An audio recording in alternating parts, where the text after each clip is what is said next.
So this is the oath of office, which occurred about 5 minutes prior to that video. The oath of office is written out here, but the point is not so much to really read it and understand it, but the point for me is to convey I had the luxury from the ages of 19 to 42, almost my entire adult life, of having my statement of purpose actually in writing laid out for me. Statement of purpose is done. So we fast forward to the year 2020. COVID hits. So I'm looking at all these problems, and instead of focusing on one problem, I step to the other side and I'm looking at the people. Okay, let me look at this. How many people are we talking? Because I really have no idea of how many people are in the world.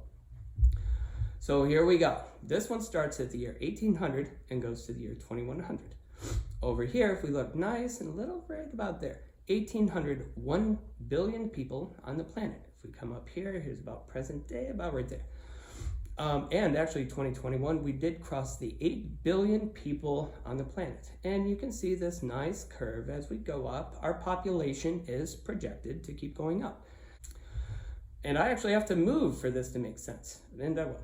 So over here, this is approximately the time of the last ice age, 10,000 years ago. Then we go all the way, whoop.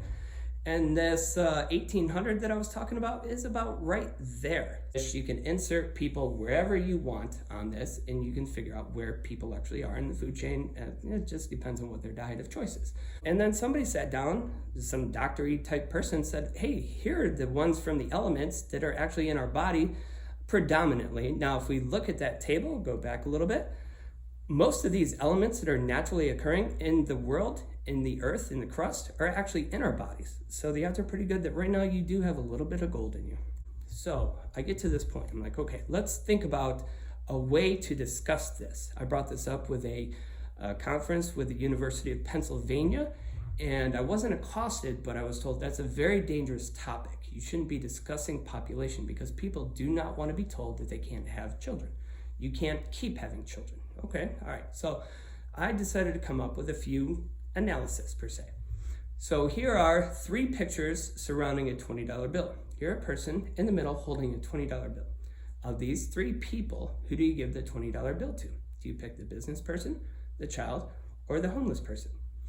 So let's flash forward to this magical year 2100 where this, the population on that curve went really, really super high.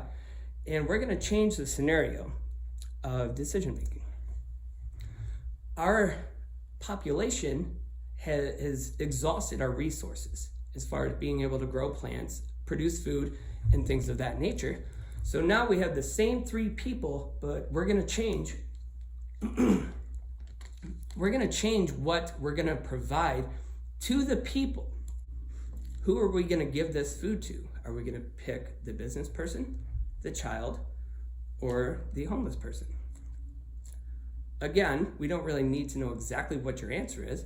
The point of this is to kind of focus in on the ethical decision-making process behind that. When it's a $20 bill, we may have picked the business person because the odds are there that the homeless person probably already had his share of $20 bills and put them somewhere not useful. Well, the child might go and find a way to buy some toys, but then again, maybe the child in the long-term future would get the most out of it. Who knows? But now it's food. And this is the last of it. Who deserves this food? This is called a prisoner's dilemma.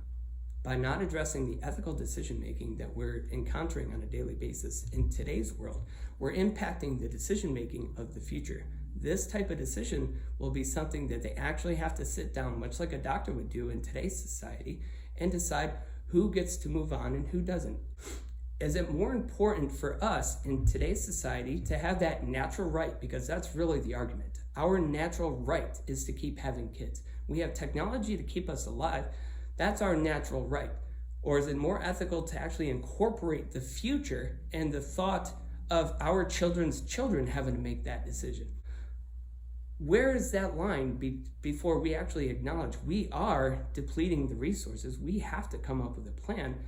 And maybe all of these other problems, these people problems, aren't really the actual problem. The root of the problem is the people, the number, and not deplete everything that we have before the future has to worry about how to function without any natural resources.